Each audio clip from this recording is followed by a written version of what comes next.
I was born near Shelburne, Nova Scotia, in 1929, June 8th.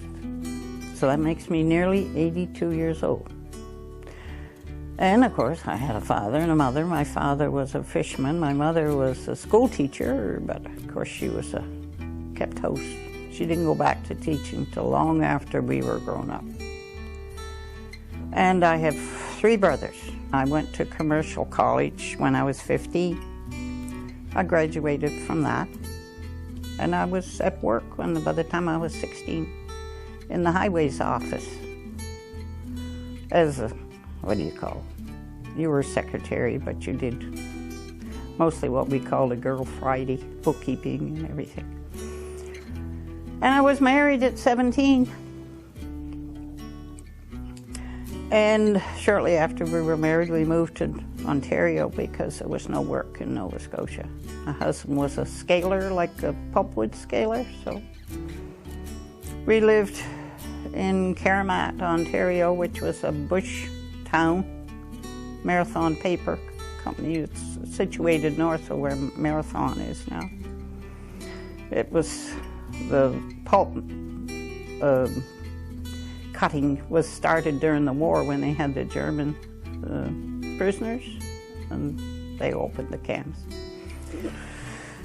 And, well, I was divorced from my husband in '63.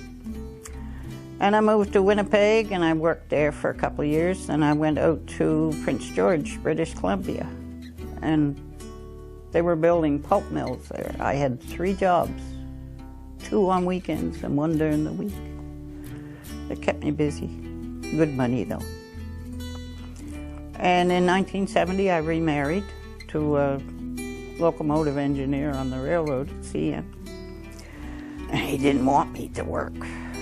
He wanted me to go fishing with him and all things like that. But it was sort of boring when he was out on the road, so I did take a job. I was cooking for the railroad, only 6 months a year, though. And he retired early. He was only 56 when he retired, and he made me retire too, of course. And we moved back to Nova Scotia in '84. And I came up here in '98 after he died.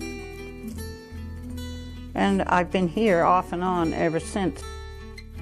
While I was cooking on the railroad, I was making quite good money.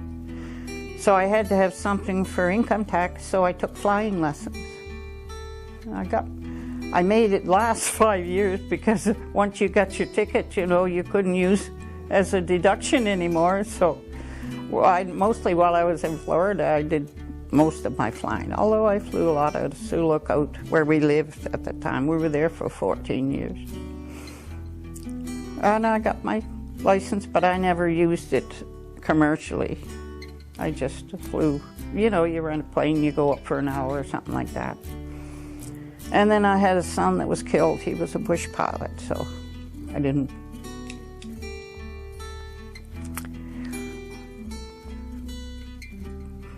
You know, I didn't want to fly after that.